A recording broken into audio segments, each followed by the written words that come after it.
O verão de 2026 ainda nem sequer começou oficialmente, e a rede elétrica norte-americana já está a dar sinais de colapso iminente. Esta semana, o operador de energia de Nova York lançou um aviso alarmante. O estado entrará na estação quente com a margem de reserva mais baixa da sua história, apenas 47 megawatts. É uma folga irrisória, suficiente para abastecer apenas 1/4 milhão de casas, numa região que serve 20 milhões de pessoas. Enquanto o sistema vacila sob o peso de uma infraestrutura obsoleta, a solução para este impasse pode custar apenas $50. Foi esse o valor gasto por um habitante de Tucson para empilhar blocos de cimento recuperados contra a parede sombreada da sua casa, instalar uma linha de gotejamento ligada a um barril de chuva e conseguir baixar a temperatura do ar que atravessa essa parede em cerca de 14 graus Celsius numa tarde escaldante. Sem eletricidade, sem fluidos refrigerantes, sem peças móveis. O Departamento de Energia confirmou a física por trás deste fenômeno. Estratégias evaporativas podem reduzir a temperatura entre 8 a 22 graus em climas de baixa umidade. Construtores persas, egípcios e romanos utilizaram a alvenaria porosa e úmida para arrefecer estruturas durante milênios, antes de alguém sequer sonhar com a invenção de um compressor. No entanto, uma disposição específica no Código Residencial Internacional, a secção R702.7, transforma esta parede simples numa violação do código em 38 estados. A norma não menciona paredes de arrefecimento, nem faz referência à evaporação ou alvenaria. Ela impõe algo completamente diferente, algo que vale 130 mil milhões de dólares por ano para a indústria que redigiu a referida norma. Estamos perante uma parede que teve sucesso de forma demasiado barata para que o sistema a possa tolerar. Estes são os segredos fora da rede. Todos sabemos o peso da fatura de eletricidade no verão. As tarifas residenciais nos Estados Unidos subiram 21% em 5 anos. Em cidades como Phoenix, o agregado familiar médio paga entre $200 a $250 por mês apenas para manter o ar-condicionado a funcionar entre maio e setembro. Em casas maiores, este valor ultrapassa os $400. Isto não é apenas uma conta de serviços públicos, é o equivalente a uma prestação de um carro que não sai do lugar. Em 2017, um arquiteto de Nova Delhi decidiu que era hora de parar de pagar este tributo. Shirath Parapu, fundador do Ant Studio, recebeu uma comissão que ninguém queria. Uma fábrica de geradores a diesel libertava exaustão a 50 graus Celsius diretamente para um parque de estacionamento. A gestão queria eliminar o calor, mas recusava-se a pagar por refrigeração industrial. A resposta de Parapu foi o barro.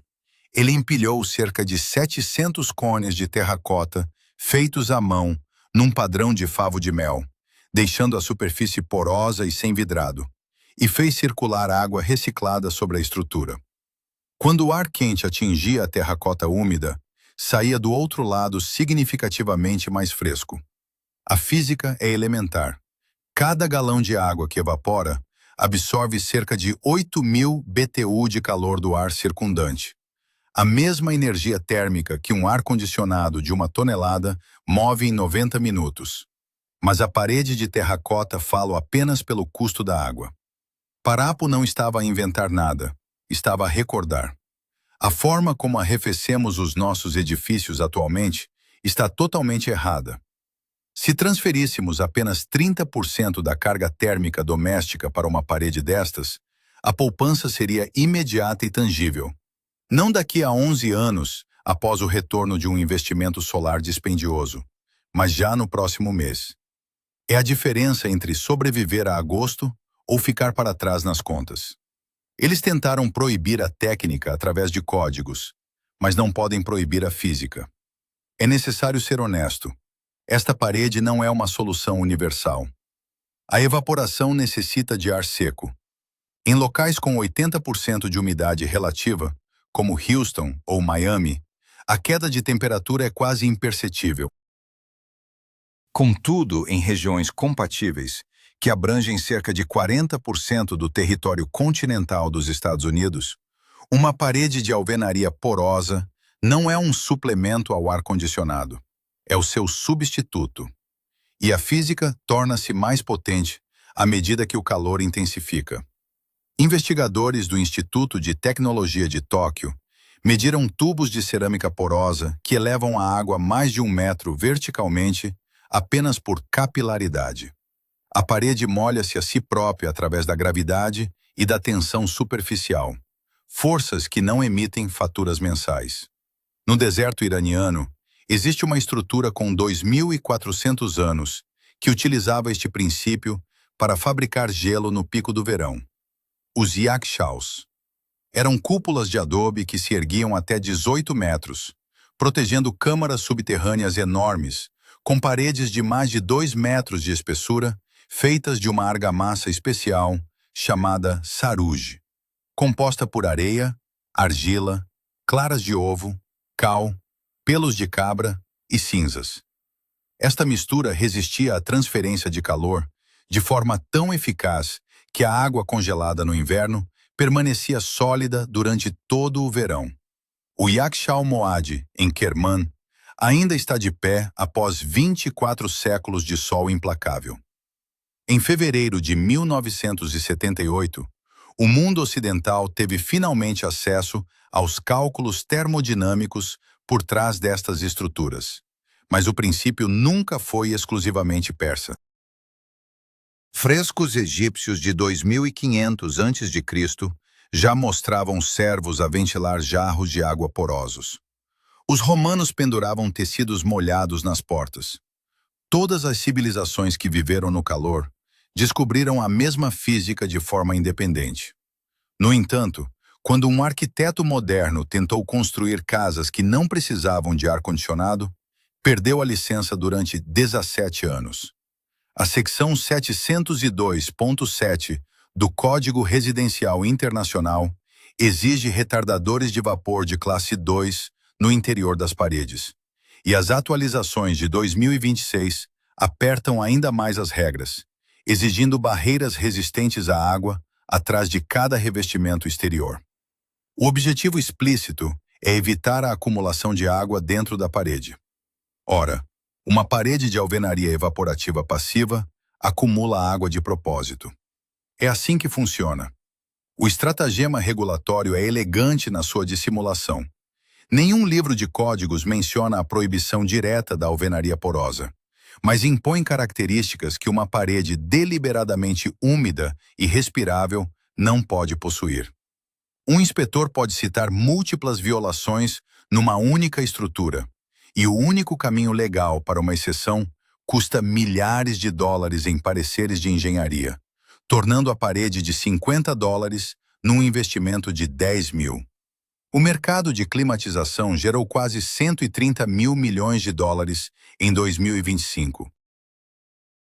A indústria de isolamento, dominada por gigantes como BASF e Dow, vale milhares de milhões e celebra cada vez que os códigos exigem mais dos seus produtos proprietários.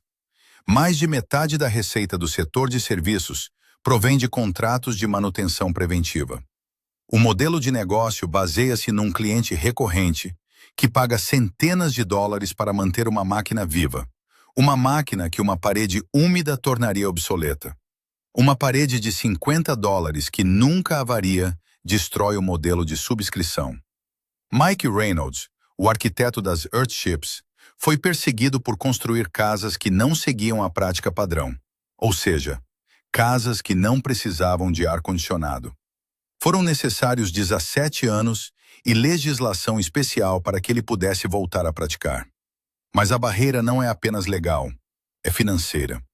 Os manuais de avaliação da habitação federal instruem os avaliadores a penalizar casas sem ar-condicionado central, tratando a sua ausência como manutenção diferida. O resultado é que os bancos não financiam, os construtores não constroem e os códigos não mudam. enquanto a rede elétrica continua a sangrar. Em 2025, as empresas de serviços públicos solicitaram 31 mil milhões de dólares em aumentos de tarifas. O sistema está a falhar e cada dólar flui através de uma máquina que blocos de cimento úmidos poderiam substituir. Mas há quem não peça permissão.